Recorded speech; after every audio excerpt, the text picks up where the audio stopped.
What if the biggest wars weren't actually fought with armies, but with ideas? Today, we are diving deep into the future of global power and this whole concept of a new world order. And we're going to do it by looking at two thinkers who are complete polar opposites, men who waged an intellectual battle online to try and define our reality. So, let's get right into the new world order, right? You hear that term everywhere, and let's be honest, it's often loaded with all sorts of conspiracy theories. But what if we just, for a moment, treated it as a serious geopolitical question? Is there some kind of deliberate project to reshape the world? And if so, who's behind the wheel? That's really the core question we're digging into here. So what we're looking at today comes from a really unique event. Picture this. It's 2011. Instead of some big physical stage, the internet itself becomes the arena. And in this arena, you have a written debate between two philosophical heavyweights, one sitting in Russia, the other in the United States.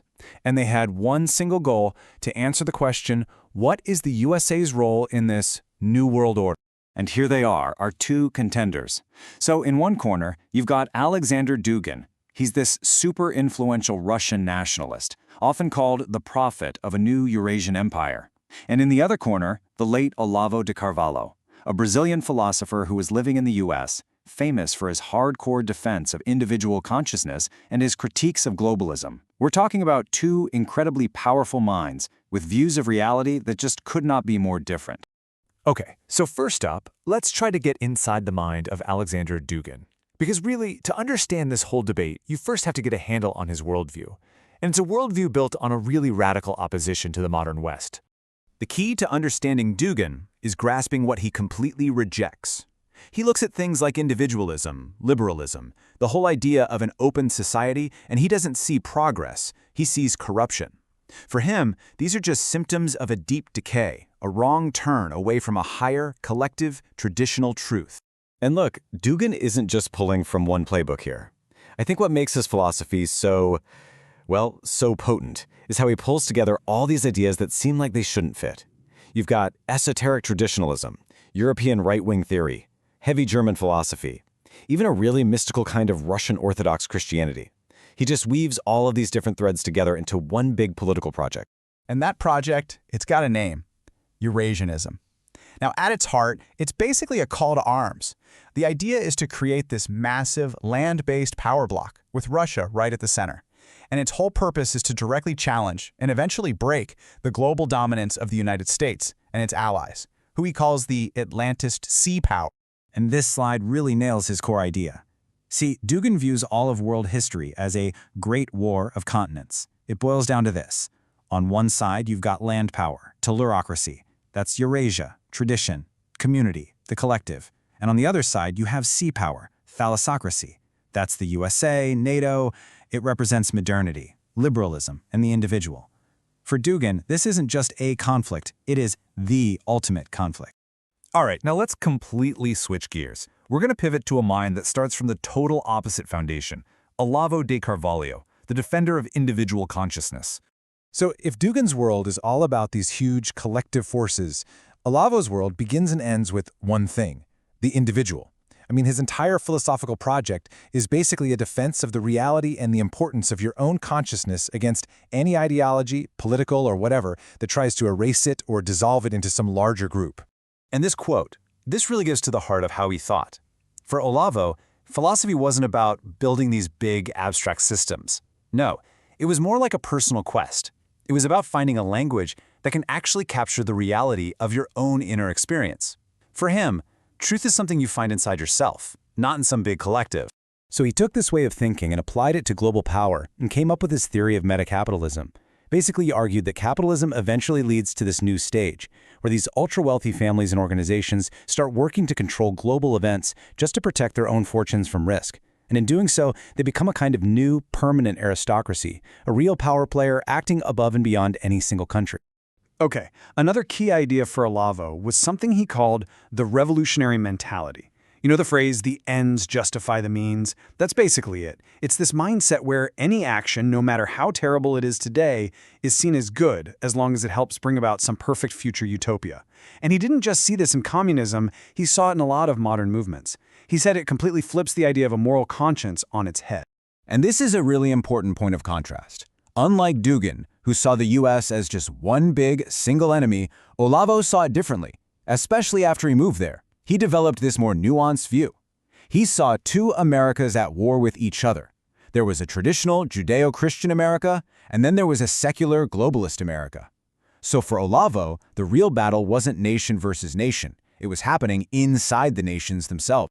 Okay, so we've laid out both perspectives. Now let's put them head to head, because this is where the real clash happens. This is where the debate really catches fire. This is it. This is the absolute ground zero of their disagreement. Dugin's starting point is the collective, what he calls the supra-individual. To him, you as a single person are just an expression of a much larger thing, like a civilization. But Olavo? He starts with the individual consciousness. For him, your own inner reality is the only thing you can truly know for sure, and it's the foundation for everything else. I mean, they're literally building their worlds on opposite foundation. I mean, just look at how stark this contrast is. The USA, for Duguin, it's the enemy. For Olavo, it's a battleground. Liberalism. For Duguin, it's pure evil. For Olavo, it's a complex tradition with parts worth defending. And the individual. To Duguin, an illusion you need to get over. To Olavo, the most real thing there is. They're not just arguing about policy here. It's like they're describing two completely different universes. And what's really fascinating here is that both of these guys claim to value tradition, but how they approach it could not be more different. Duguin wants to use the tools of modern power politics, a conservative revolution, to force a return to tradition. But from Olavo's point of view, that's the whole problem. Using revolution to get what you want is that modern revolutionary hubris he spent his life fighting against. He'd say that's not traditional at all. And just so you know, this wasn't some obscure academic argument that nobody read. The original online debate back in 2011, it pulled in 200,000 people from over 30 countries. So clearly, these ideas have a massive reach. They really resonate with people who are just trying to make sense of our chaotic world. So why does any of this matter? Why should we care about an online debate from over a decade ago between a Russian and a Brazilian? Well, because their ideas are arguably more relevant right now than they've ever been. When you get right down to it, what Duguin and Olavo gave us aren't just abstract theories. They're like competing maps. Each one gives you a totally different way to understand the conflicts you see playing out on the news every single day. They're tools that let you see the deeper ideological currents that are flowing just under the surface of events. So, what's the big takeaway here? Well, a few things. First, that there are these really powerful alternative ways of looking at the world that totally challenge the standard stories we hear about global politics. Second, that this old debate, individual versus the collective, it's not just for philosophy class. It is right at the heart of the conflicts we're seeing today. And finally, if you get a handle on these worldviews, it just gives you a brand new, sharper lens for seeing why the world is the way it is. So, we'll leave you with this to chew on. The next time you see a major conflict break out on the world stage, ask yourself, are you watching a clash between nations, like Duguin would say? Or are you watching a clash of ideas that's happening inside those nations, like Olavo would argue? Thinking about it that way, well, it might just change how you see everything. All right, let's jump right in. You've probably heard the term New World Order thrown around for decades, right? Well, today, we're digging into a really powerful idea. What if that New World Order just never showed up? We're going to be breaking down a source that argues we're not in some stable new era at all. Instead, we're living through a period of intense, totally unpredictable change. You know, ever since the Soviet Union collapsed, this has been the question. We've heard all the phrases, things like the end of history or the unipolar moment. But think about it. Has any single stable order really taken hold and defined our world? The text we're looking at today says, pretty emphatically, no. And here it is. This is the core idea of the whole analysis. It basically says we've all been asking the wrong question. We shouldn't be looking for a new order because, well, one doesn't actually exist yet. What we're in, instead, is a period the author calls the transition. So what on earth does this transition really mean? The best way to think about it is like a state of total global flux. It's as if the rule book for the 20th century was just tossed out the window, but a new one hasn't been written to replace it. Is the future going to be global, regional, orderly, or just chaotic? The key point here is that nothing, absolutely nothing is guaranteed. Okay, so if everything's up in the air, how does the world's main superpower, the United States, deal with all this uncertainty? Well, according to this source, the US isn't just sitting back and watching. It's actively trying to shape what comes out of this transition, and it's doing it with 3 very different strategies, sometimes all at the same time. Let's break these down because they're fascinating. First up, you have the straight-up hard power play, a real American empire. The idea here is for the US to lock down its own power core and basically let the rest of the world stay messy and fragmented. The second path is a bit softer, more diplomatic. It's called multilateral unipolarity, which basically means the US leads a big team of allies to manage the world together. And then there's path 3, which is maybe the most radical of all, push globalization into overdrive and create a kind of world government, making national borders a thing of the past. Now here's what's so interesting. Even though those 3 strategies sound totally different, this slide shows they're all kind of pointing in the same direction. The ultimate goal, according to the text, is to build a world system that's centered on American power and Western values, whether it's done through an empire, an alliance, or one global government. To really get a handle on these strategies, we have to go a bit deeper, into the ideology that's actually driving them. The source talks about something it calls an Americanocentric field. It's like a multi-layered worldview that shapes everything the US does on the world stage. This table does a great job of laying out these 4 levels. So, at the historical level, there's this core belief that the American way is kind of the peak of civilization, that it's the universal path for everyone. Politically, the text points out that democracy is used in 2 ways. As a genuine value, sure, but also as a tool. A military theorist cited in the source even calls it a virus to destabilize societies that aren't ready for it. Ideologically, you see a big shift away from just tolerating non-democratic allies towards pushing for democracy everywhere. And finally, on the economic level, it's about using political and military muscle to stay on top. But of course, this American-led vision for the future isn't the only game in town. It's not going unopposed. This transition is a 2-way street, and there are some really powerful forces pushing back, trying to pull the world in a completely different direction. So let's take a look at who they are. The pushback really comes in 2 main flavors. On one side, you've got your classic nation-states. We're talking big players like China, Russia, India. Their main goal is to protect their own sovereignty. They're not necessarily trying to create a brand new world order, they just want to stop the old one from completely dissolving. But then on the other side, you have these transnational groups, movements based on ideology or religion, and they reject the whole system of nation-states and are proposing some really radical alternatives. And it's these transnational groups that are offering the most thought-out alternative ideas for what the world could look like. The source we're looking at highlights 3 big ones, 3 major ideological projects that are in direct opposition to that American-centric model. So first up is the Islamic World Project. The vision here is to unite the Muslim world under one single political roof, a caliphate. I mean, this is a fundamental rejection of, well, pretty much everything. Not just American leadership, but the entire Western system of separate countries that's been around for 400 years. The second alternative is what the source calls the neo-socialist project. You can think of this as a 21st century update to the classic Marxist critique of global capitalism. You see it in different leftist and anti-globalization movements, and the end goal is a global revolution to completely overthrow the current economic system. And number 3 is the Eurasian project. This one imagines a truly multipolar world. So instead of one superpower calling the shots, the world would be organized into several big civilizational blocks or great spaces.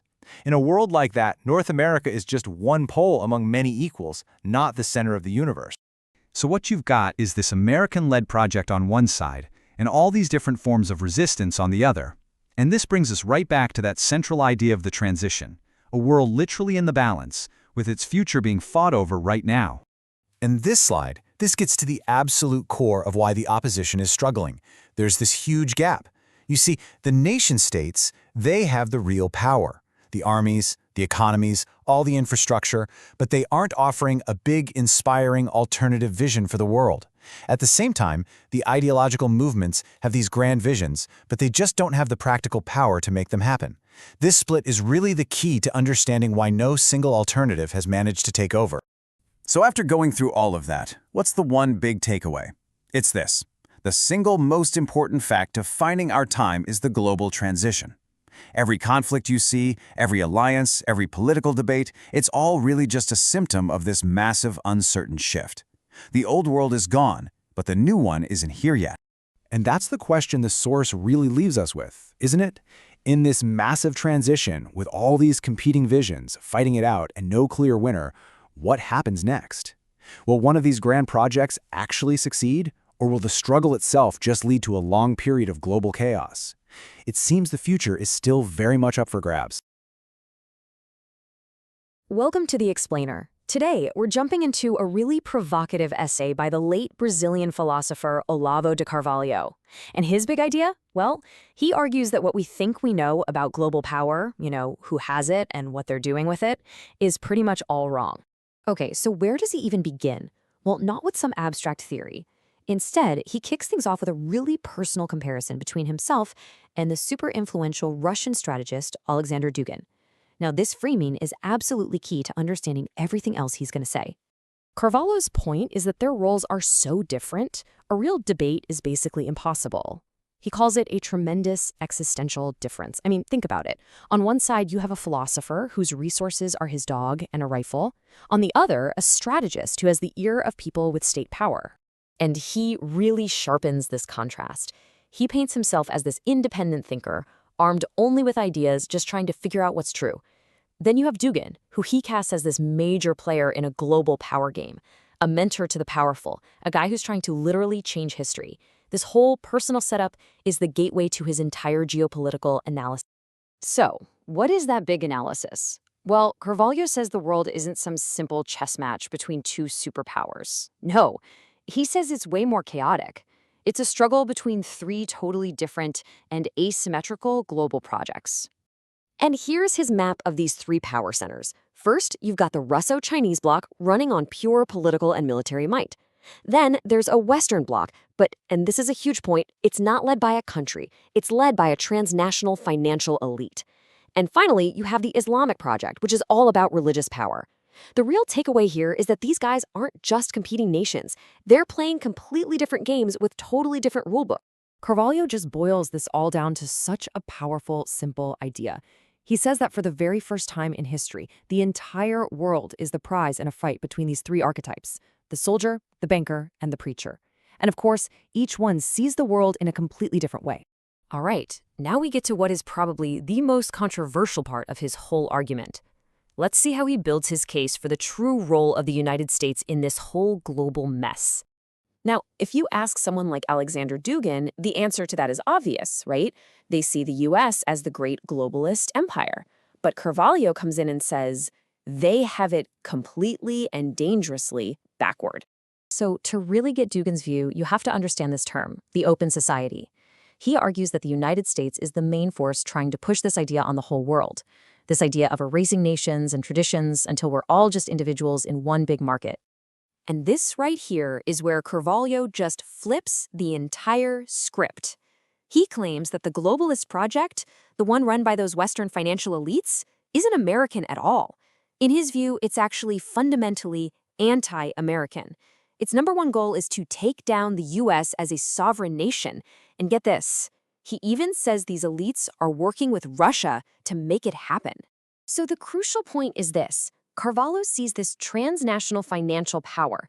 It was born in the West, but it's loyal to no country, and it's actively working against the United States. It's using America's own resources and language, but its endgame is to completely dissolve the US and fold it into some new global order.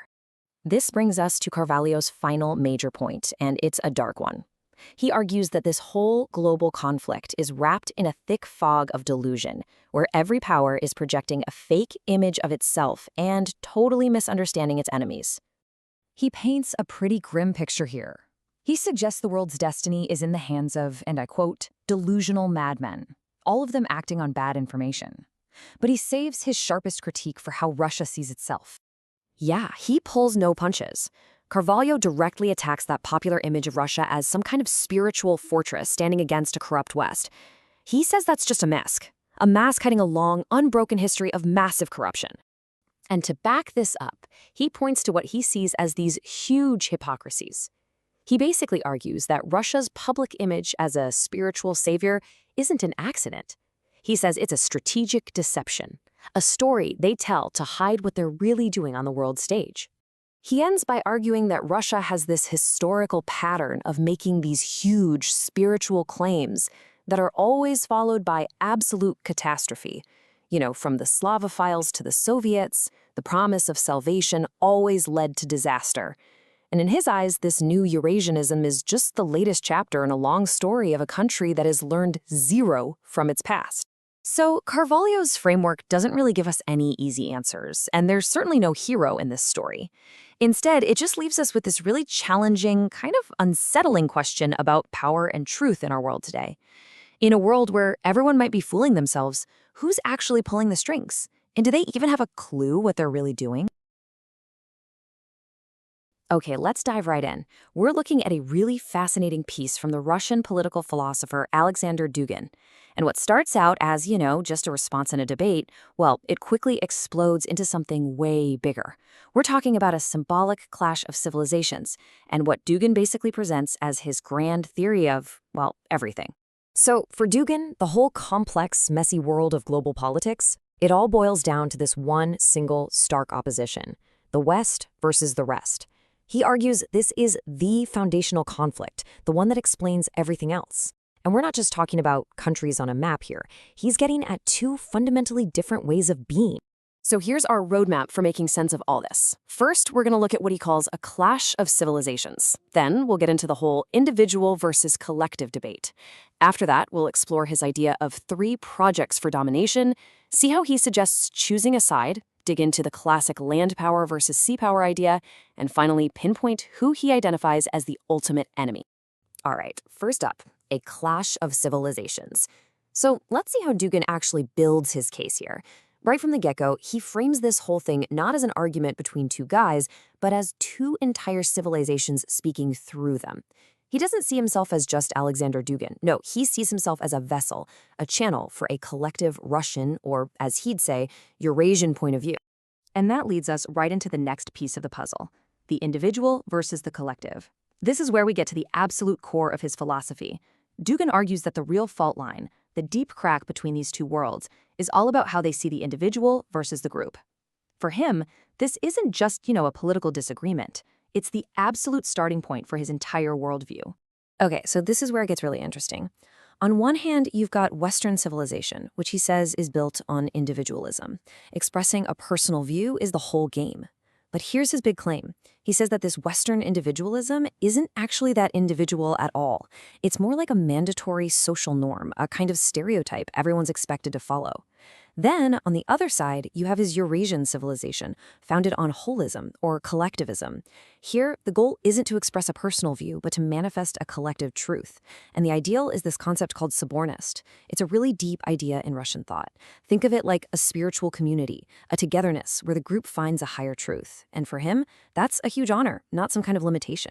And this quote just nails it, doesn't it? The more holistic my position, the better. He's not defending himself or making excuses for being a collectivist. He's leaning into it, he's embracing it completely. For Dugin, being a voice for something bigger, for a larger, holistic truth, well, that's the whole point. Okay, so from the world of pure philosophy, Dugin now pivots hard into power politics. He's looking at what he calls the 3 projects for domination. And what's clever here is that he takes a framework that his opponent actually proposed first, and then he just completely analyzes it through his own very unique lens. So what are these 3 big global projects he sees competing on the world stage? Well, first, you've got the Russo-Chinese military and intelligence elite. Second, there's the Western financial elite, think Bilderberg, the Council on Foreign Relations. And third, you have the Islamic Brotherhood and other religious leaders. And this is where he makes a really clever move. He maps these 3 groups onto the traditional functions or castes of society. The Russo-Chinese group, they're the warriors, what he calls the Order of Force. The Islamic Brotherhood, they're the priests, the Order of Spirit. And the Western financial elite, they're the merchants, the Order of Money. And here's his argument. He says the West has messed everything up by elevating the merchants, the Order of Money, above everyone else. He sees this as a totally unnatural imbalance. So the whole global competition, in his view, is really a struggle to restore the proper order, with the Order of Force and the Order of Spirit teaming up to challenge the dominance of money. Okay, so now that he's laid out the battlefield and pointed out all the players, Dugin makes it very clear that he is not a neutral observer. He argues that in this massive global struggle, you have to pick a side. There's no sitting on the fence, especially if you consider yourself a traditionalist. And he poses the question in a really stark way. Which side should a traditionalist choose in this global conflict? Are you going to align with the dominant materialistic power of money?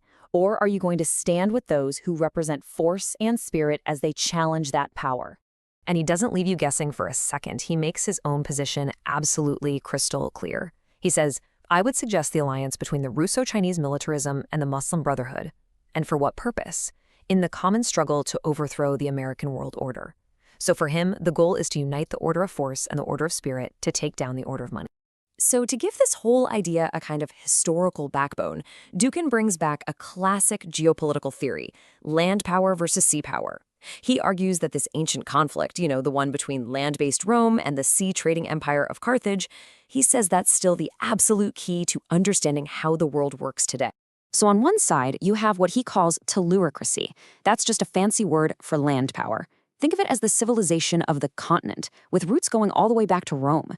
It's characterized by being traditional, collectivist, and having a really strong state. And in the modern world, he points to Russia and China as the prime examples. And on the complete opposite side of the coin, you have thalassocracy, or sea power. This is the heir to ancient Carthage. It's the civilization of the sea, and it's all about capitalism, individualism, and global trade. And who represents this today? You guessed it, the USA and its allies. So you might be wondering, where does the Islamic world fit into all this? Well, according to Duguin, it occupies what's known as the Rimland, the supercritical territory that sits right between the land and sea powers. And because of that strategic position, it has a major choice to make. Does it ally with the sea power, or does it join the land power in its resistance? Okay, and for the final piece, Duguin zooms way in. He moves from these huge, sweeping concepts about civilizations and geography to identifying a very specific enemy that he believes is the ultimate target. Now, he's careful to make a distinction. He says the enemy isn't the USA as a whole, not the American people. No, he says the globalist elite is the quintessence of the USA. It dominates the USA and through it the rest of the world. So in his view, this elite has basically hijacked the United States and is using it like a tool. So who are the actual instruments of this sea power elite? He doesn't just leave it as some vague, shadowy concept. He gets even more specific and starts naming the actual organizations that he believes are carrying out its agenda. And here's his list of these American power centers: the CIA, the Bilderberg Club, the Pentagon, the neocons, and the Project for a New American Century, or PNAC. So for Duguin, these aren't just normal government agencies or think tanks. He sees them as the active agents of a hostile globalist project, a project that he argues must be resisted, no matter what. So when you put it all together, what Duguin presents is this incredibly powerful, all-encompassing story about how the world works. And it really leaves us with a big question to think about.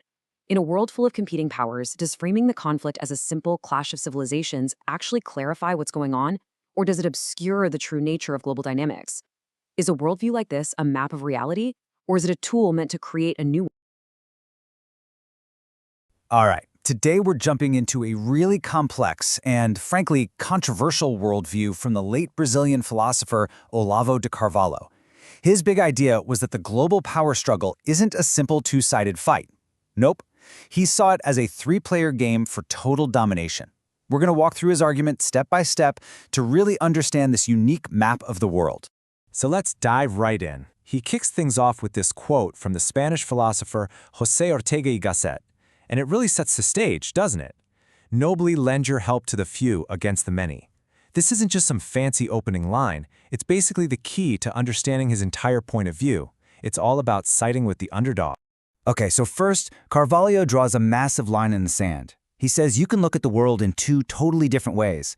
On one side, you've got the political agent. This person's goal is to win. They simplify everything into good versus evil because they're trying to get you to act. But on the other side, you've got the scientific observer. Their only mission, to understand what's actually happening in all its messy complexity. And he immediately takes this idea and points it right at his opponent in this debate, Alexander Duguin, saying Duguin is a political agent trying to recruit you for his team. But Carvalho says, nope, that's not me. I'm over here, playing the role of the observer, just trying to draw a map of the battlefield without picking a side. And this really gets to the heart of what he claims he's trying to do. He's not in it to win a fight. He's trying to give us a map A map that gives us clarity, so we don't just get tossed around by these huge global forces without a clue what's going on, like, as he puts it, leaves in a storm. So, what does this map he's drawing actually look like? Well, while the political agent sees a simple black and white battle, Carvalho's observer sees something way more complicated, and, in his view, way more dangerous. I mean, this is the story we all know, right? You hear it on the news all the time. It's the West versus the East, the good guys versus the bad guys. It's a simple, powerful story of us versus them. It's easy to grasp. And this is where he just blows up that whole idea. He basically says, throw that map away. It's not a two-player game, it's a three-player game. He sees three different globalist projects all fighting for control. A Western power he calls the Consortium, a Russo-Chinese alliance, and an emerging Islamic power. And get this, he thinks all three of them are, in his words, pestiferous evils. So how does he justify calling them all evil? Well, he points to the staggering numbers from the 20th century. He's not saying they're all equally bad, and that's a key point for him. He'll contrast the figures he cites for U.S. actions with the mind-boggling death tolls attributed to regimes in Russia and China. For him, this data proves there's a huge difference in scale, even if he opposes all of them. All right, let's dig into the first player in this game. This is the Western power that he gives a very specific, almost sinister name, the Consortium. And he spends a ton of time on this one, arguing it's the one most people get completely wrong.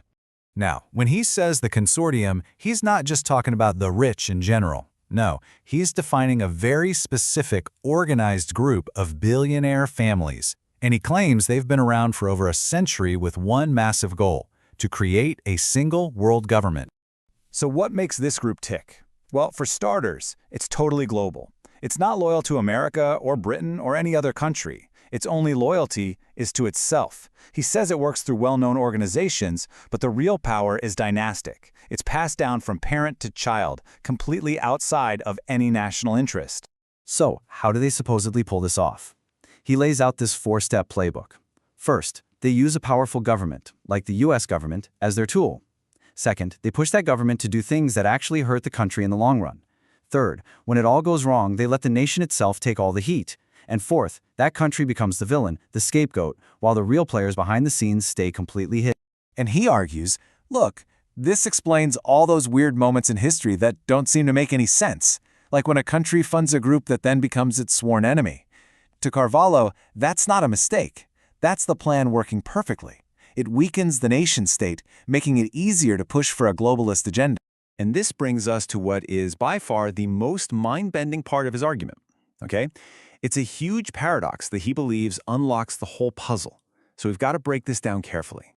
Here it is, the big question. I mean, think about it. Why on earth would the richest capitalists in the world actively push for socialism? Isn't that the system designed to take away all their stuff? On the surface, it makes absolutely no sense. His answer is that we're thinking about socialism all wrong. He says forget the textbook definition, where the state owns everything. Look at what he calls the socializing process. This isn't an end goal. It's a constant, never-ending process of more taxes, more regulations, more state control over every little thing. And this is the secret sauce right here. This slow creep of state control is a complete nightmare for small and medium-sized businesses. They can't keep up with the rules, they get crushed.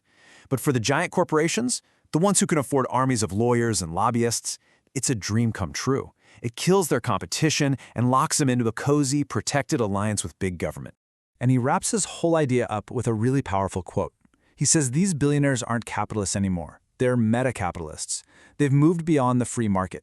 They've used this socializing process to build the only kind of socialism he thinks can ever really exist. A new feudalism, a socialism of the great lords, where their power is permanent and protected by the state. So, okay. If he thinks the world is just a big fight between three awful global powers, the Consortium, the Russo-Chinese bloc, and Islamic power, who's he rooting for? Where does he actually stand in all this? And his answer is nobody. He's not trying to build a fourth empire or offer up his own global plan. Instead, he says he sides with the people he believes are on the chopping block, the ones being targeted by all three of these global forces at once. He's with the underdogs. And is very specific about who he thinks is being targeted. He calls them the condemned to death. And they are Christian communities around the world, the nation of Israel, and American conservative nationalism. The common thread, he argues, is that these groups aren't fighting to take over the world. They're just fighting to survive. And so his whole analysis leaves us with this really challenging question that he puts on the table. The conflict we see on the news every day, this big clash between the West and powers like Russia and China, is it a real fight? Or could it be a kind of pretend enemy situation, a managed conflict where no matter who wins, the real result is more centralized power and more globalist control for everyone? A pretty provocative thought to leave you with. All right, let's just jump right in. What we're about to unpack isn't your typical academic debate. No, this is a full-blown ideological war. It's a high-stakes clash of ideas between two real intellectual giants, Russia's Alexander Dugin and Brazil's Olavo de Carvalho. We're going to dig into Dugin's fiery response to Carvalho, and what we'll find is a conflict that really gets to the core of everything. We're talking philosophy, politics, and the future of civilization itself. So Duguin, right out of the gate, he doesn't just set the stage, he throws down a gauntlet. He completely reframes this whole thing. This isn't about polite discussion in some ivory tower. No way. In his own words, it's a fight, a clash of two professors/warriors against each other. And honestly, that one phrase tells you everything, doesn't it? For Duguin, the world of ideas is the battlefield. So you might be asking, how does a philosophical disagreement escalate into a war? Well, it all kicks off with a really fundamental question about the very nature of knowledge. And here it is, the first shot across the bow. Can a scholar, or really any thinker, actually be a neutral observer in a political conflict? Is it possible to just stand on the sidelines and analyze things objectively? Or is everybody, whether they like it or not, already in the fight? Okay, so this lays out the two opposing positions perfectly, like two trenches dug in for a fight. On one side, you have what Duguin says is Carvalho's view, that a scholar can and should be a detached scientific observer. You know, someone who can describe the battle from above without ever getting their hands dirty. But Dugin's response to that is just a hard no. He says it's ontologically impossible. What he means is, for him, all thought is political. The will to power is baked into our very nature, which makes the whole idea of a neutral space a total fantasy. And this is really Dugin's core point, right? There are no sidelines. For him, trying to be neutral, refusing to pick a side, that's a political choice in itself. He's saying you're free to choose which army you fight for, but you're not free to just be a civilian in this ideological war. You're already a soldier. The only question left is, whose side are you on? But then Duguin pivots. He says this whole argument about neutrality, it isn't even the real fight. It's just a symptom, a surface-level squabble that points to something much, much deeper. And this is Dugin's big diagnosis. After thinking about it, he comes to a pretty shocking conclusion. He says Carvalho's position isn't really about scientific objectivity at all. He claims it's fueled by a deep, fundamental hatred for the East as such. And that, for Duguin, is the real engine driving this whole debate. It's a clash of civilizations. So here Duguin lays out the two worlds he sees locked in this epic struggle. On one side, you have the East. For him, this means things like holism, the collective over the individual, tradition, hierarchy, spiritual values. This is his team. And on the other side, the West. He blames the West for individualism, modernity, liberalism, materialism, you know, the whole package of Americanization and globalization. To be clear, in Dugin's mind, these aren't just different perspectives. They're totally opposing forces in a fight for the soul of the planet. And look, he makes this deeply personal. This isn't just some abstract intellectual game for him. It's basically a declaration of love and a call to arms. He's saying everything he hates, I love and am ready to defend. He's positioning himself as the warrior champion of the East, ready to fight for everything he believes Carvalho, and by extension the West, hates. Okay, but just when you think the battle lines are drawn and there's no going back, Duguin throws in a really interesting curveball. He points out a potential area of agreement, something these two ideological enemies might actually have in common. I mean, it sounds impossible, right? After everything we've just laid out, how could they agree on anything? But Duguin thinks he's found one powerful shared feeling that might just bridge that enormous gap. And what is it? A shared hatred for the globalist elite. Turns out both Duguin and Carvalho have this deep disdain for what they see as a kind of shadowy global power structure that's working against the interests of regular people and their traditions. So Carvalho has a name for this enemy. Ol Consortio, which translates to the consortium. And here's the kicker. Duguin actually says Carvalho's description of this group is surprisingly correct. He agrees this elite exists. He agrees it's the enemy. For just a moment, it seems like they're on the same team. But yeah, that alliance doesn't last long. Because here's the crucial disagreement. Duguin says, hold on, this consortium isn't some vague, placeless conspiracy. He insists it has a name and an address. For him, its roots are in European modernity. Its ideology is Western individualism. Its economic engine is capitalism, and its military might, that's the USA and NATO. So the enemy they both hate, according to Duguin, isn't some separate thing, it's the logical final stage of Western civilization itself. So now that he's identified the enemy, Duguin shifts gears from just analyzing the problem to laying out a plan of action. He presents this grand strategy for a worldwide revolt. And his plan is incredibly ambitious, but it's crystal clear. Step 1, unite the rest. That means bringing together all non-Western societies, Russia, China, the Islamic world, to push back against globalization. Step 2, confront the enemy. He wants to take the fight directly to what he calls the American Atlantist liberal globalist capitalist postmodern beast. And then step 3, the end game, return to tradition. This means a full-on spiritual and social revolt to literally destroy the modern world and bring back traditional values. And this really gets to the heart of it. His conclusion is completely uncompromising. He says, the modern and postmodern West has to die. For tradition to survive, for the rest of the world to be saved, the entire system of the modern West has to be destroyed. There's just no room for negotiation. And all of this leads to Dugin's final ultimatum. And it's not just directed at Carvalho anymore. It's really a challenge to all of us. He completely rejects the idea of a middle ground. He says there is no third position. Trying to find one is, in his view, just a cowardly way to avoid the fight. The choice is binary. It's absolute. You are either with the West and modernity, or you are with the rest and tradition. That's it. But then, in this final, really fascinating twist, Duguin extends an invitation.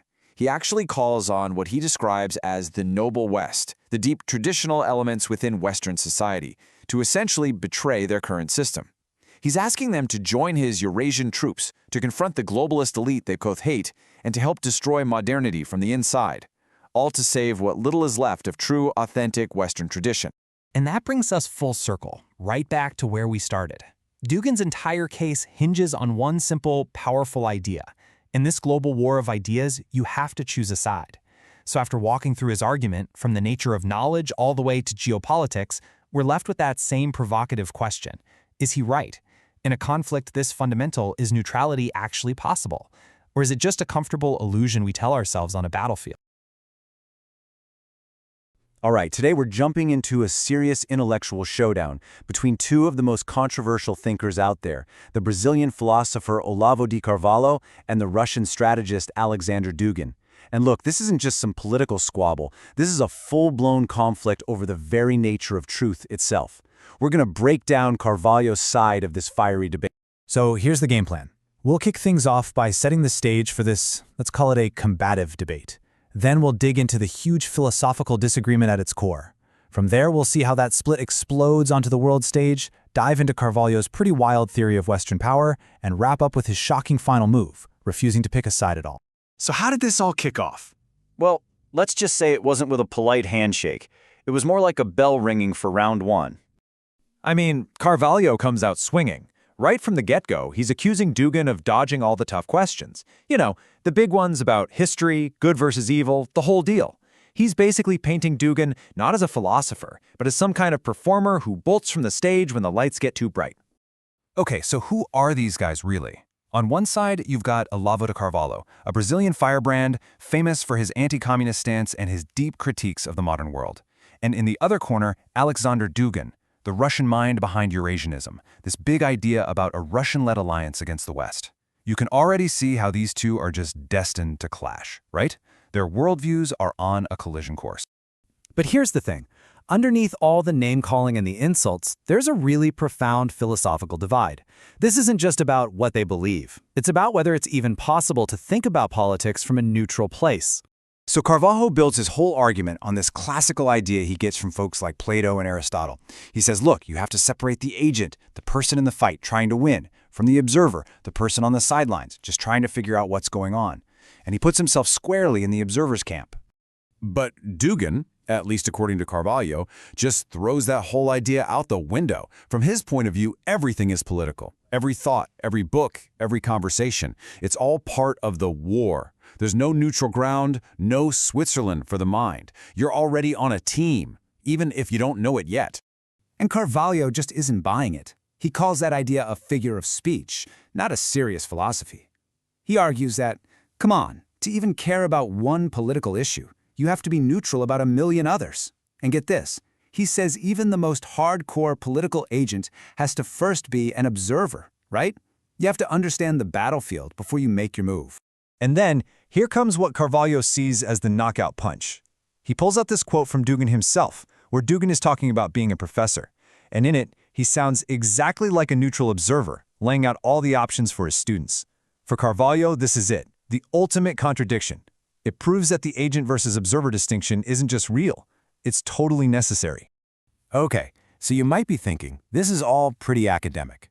But this is exactly where this philosophical fight spills over into the real world. It completely shapes how they see the massive power struggles happening across the globe right now. And here's where you can really see the difference. Carvalho claims that Dugin's whole worldview boils down to a simple formula: the West versus the rest. But Carvalho says, no, that's way too simple. He thinks the real enemy is this thing he calls globalism. And he says there are three flavors of it: a Western one, a Russo-Chinese one, and an Islamic one. And they're all in a death match for control, crushing actual human values along the way. Then, to really hammer his point home, Carvalho drops a number that is just staggering: 140 million. That's the estimated number of civilians killed by their own governments in Russia and China, democide. He argues that these are the very regimes Duguin includes in the rest. And for Carvalho, any philosophy that just kind of glosses over that number is morally bankrupt, period. Now, hold on. Just when you think Carvalho is setting himself up as some kind of champion for the West, he takes a complete U-turn. He says the West isn't what we think it is, because there's a hidden force pulling the strings. He gives this group a name, the Consortium. He describes it as this shadowy web of megabanks, media empires, and political dynasties that basically functions as a secret world government. And they're not playing for any country, they're playing for themselves. So, according to Carvalho's theory, this consortium isn't loyal to America or the West at all. In fact, he claims it uses American power like a rented mule to achieve goals that are often the opposite of America's interests. He points to things like helping build up the Soviet Union and Communist China, or even funding anti-American groups in other countries. So if the East is a moral disaster and the West is run by a secret cabal, where does that leave you? Well, for Carvalho, it leads to one final, dramatic conclusion. He decides to flip the whole chessboard over.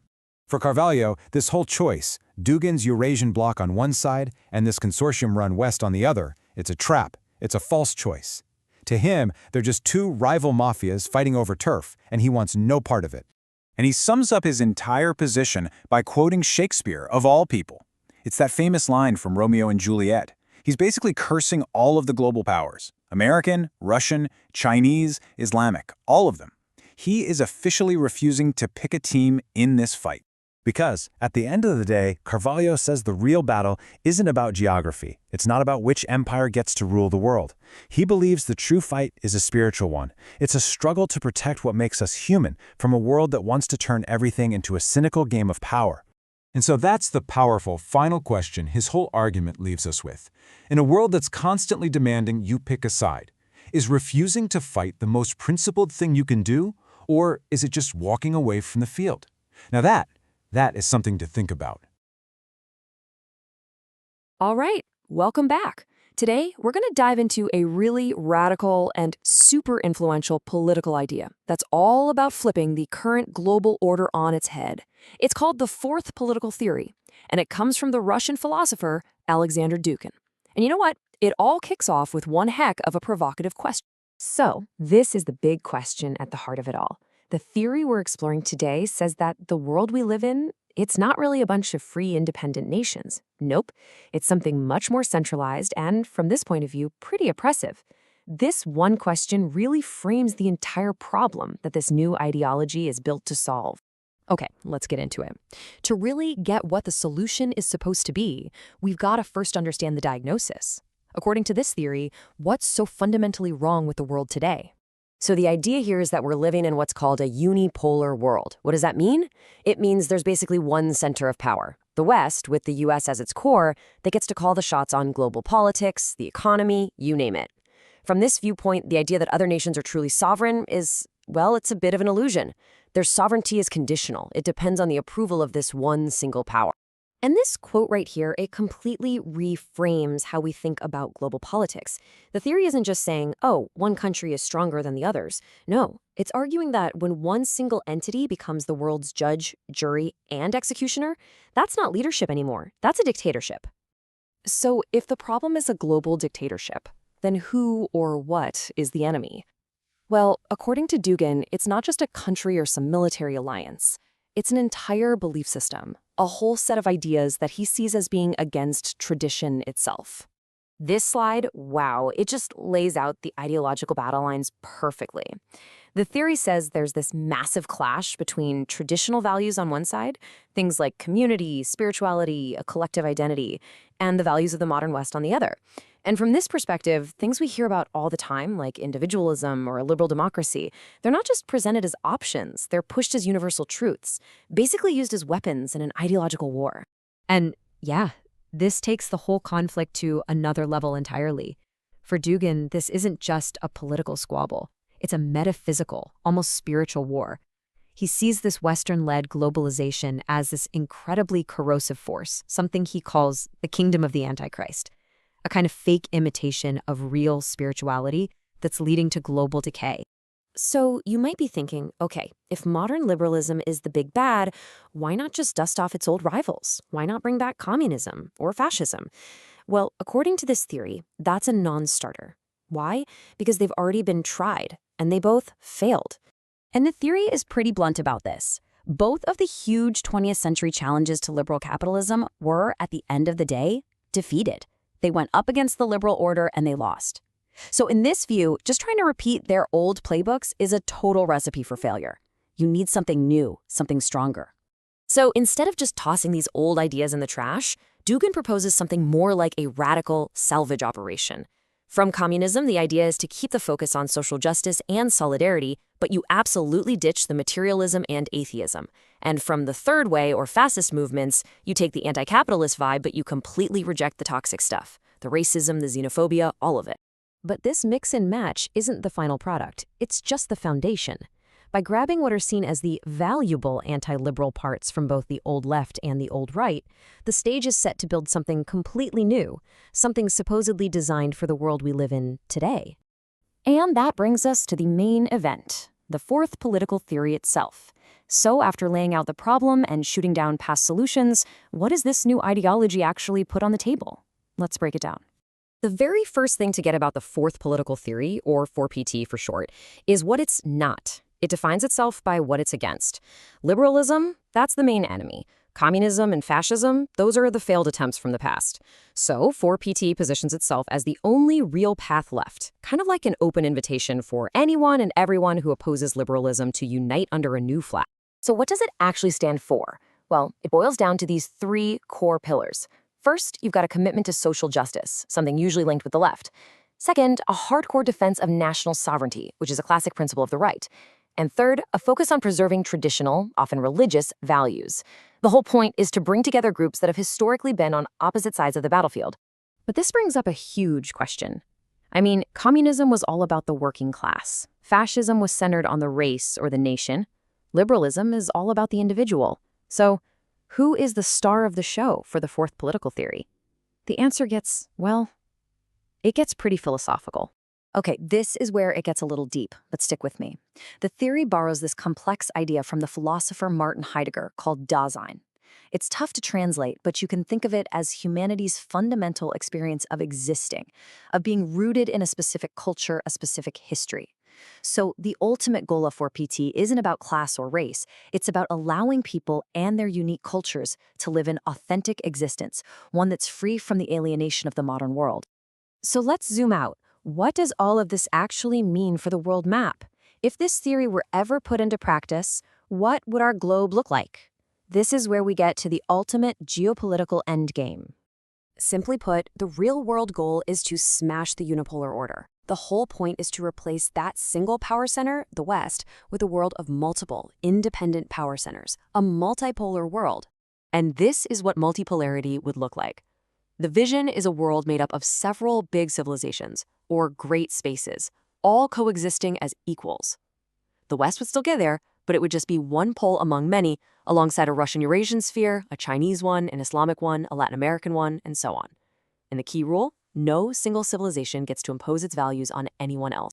This quote really captures the philosophical hope behind that vision. In this worldview, all the differences between our cultures and civilizations, that's not a problem we need to solve. It's a treasure, something to be protected. The idea is that true diversity isn't one big global culture. It's a world where many distinct, sovereign civilizations can all thrive. And that right there leaves us with the central billion-dollar question. Is the fourth political theory a genuine blueprint for a more diverse, more just world where many different civilizations can finally flourish on their own terms? Or is it really just an ideological excuse for a new era of dog-eat-dog competition between great powers, a recipe for endless global conflict? And that's the thought I'll leave you with today. Welcome to The Explainer. Today, we're diving into a theory that reframes all of human history as one single, secret war, a conflict that, if you believe its proponents, is still being fought right now, under the surface of everything. And look, this isn't just some fringe concept from the corners of the internet. We're talking about a theory that actively influences the foreign policy of a major world power. The core idea is that beneath everything we think we know, a single epic conflict has been raging for millennia. So to really get our heads around this, we're going to look at it from two totally opposite sides. On one side, you have its most influential modern champion, the Russian strategist Alexander Dugin, and on the other, one of its sharpest critics, the late philosopher Olavo de Carvalho, and we'll be using his critique to really deconstruct the theory. But before we can get to Dugin's grand, almost cosmic vision, we have to go back to its origins. Because this whole thing didn't start with mystical battles.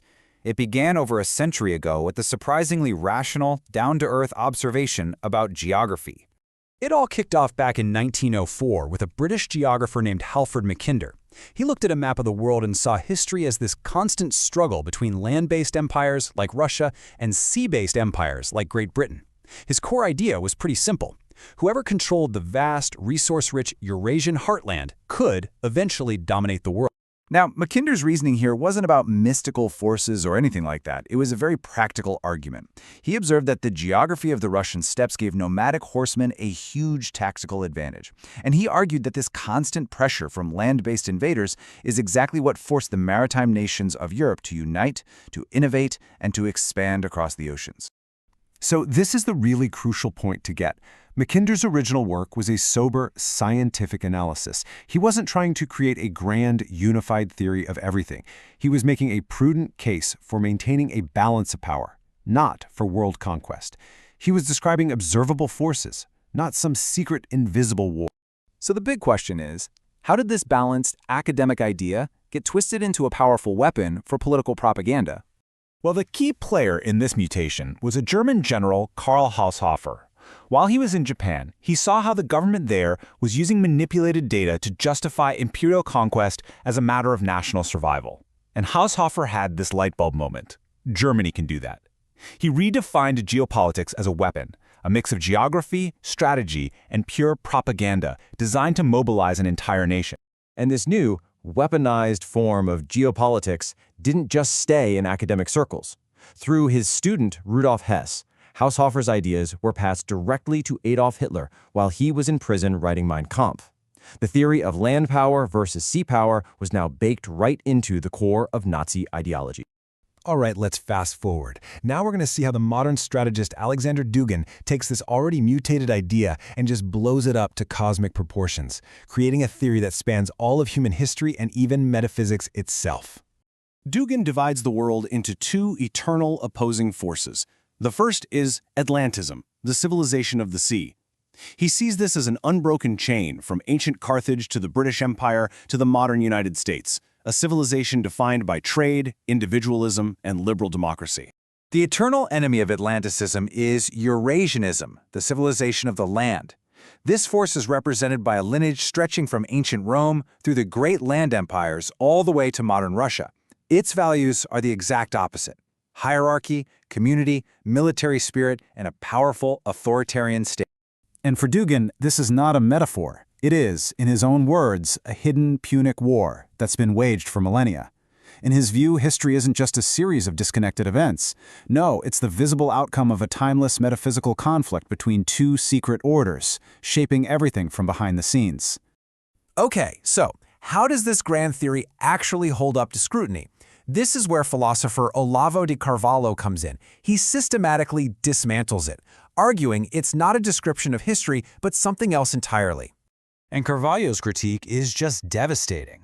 He argues that Dugin's theory only works if you ignore huge swaths of history, project your own political goals onto the past, confuse metaphors with real organizations, and create a conspiracy theory so vast it can never be proven wrong. His first point is simple. The so-called Great War of the Continents has never actually happened. In fact, some of the most destructive wars in history were fought between these supposed natural allies. The most glaring example? Operation Barbarossa, the Nazi invasion of the Soviet Union, a war between two ultimate land powers. So how does Duguin explain these massive contradictions? Well, according to Carvalho, he resorts to pure conspiracy. Duguin claims Hitler didn't really want to invade Russia. He was simply manipulated by infiltrated British agents. This convenient explanation dismisses Hitler's decades of obsessive anti-communist rhetoric. It's the same pattern for World War I, where Duguin claims Russia was simply tricked into allying with sea powers. Carvalho calls this an inversion of time, explaining the past not by what actually happened, but by what Duguin needs to have happened to justify his own goal. And this points to another one of Carvalho's key critiques. Duguin plays a kind of shell game with his core concepts. Is the Eurasian order a broad metaphor for historical tendency, or is it a literal secret society with meetings and agents? According to Carvalho, Duguin switches between these definitions whenever it's convenient, making his argument impossible to pin down or ever prove false. So, if the War of the Continents isn't a factual account of history, then what is it? According to Carvalho, what purpose does it really serve? Carvalho concludes that Dugin's theory isn't science or history. It's what's known as a Sorelian myth. Now, think of it like a political battle cry that's been dressed up to look like a history lesson. Its purpose isn't to be factually true, but to be so powerful and emotionally compelling that it unites a group and drives them to take action. So, the crucial point, in Carvalho's very stark terms, is that he sees this theory as a piece of masterful propaganda, a hypnotic contraption, as he calls it. It's a story designed to simplify the world into a grand struggle of us versus them, and mobilize millions towards a specific political goal. In this case, a global alliance against the United States and its allies. And this is the final takeaway from his critique. The value of the War of the Continents theory for its proponents isn't in its historical accuracy. Its power lies in its ability to shape the future by creating a self-fulfilling prophecy, inspiring the very conflict it claims to only be describing. This ultimately leaves us with a pretty challenging question, doesn't it? It forces us to consider the immense power that these grand unifying narratives, whether they're true or not, hold over our politics, our societies, and the entire course of our shared history.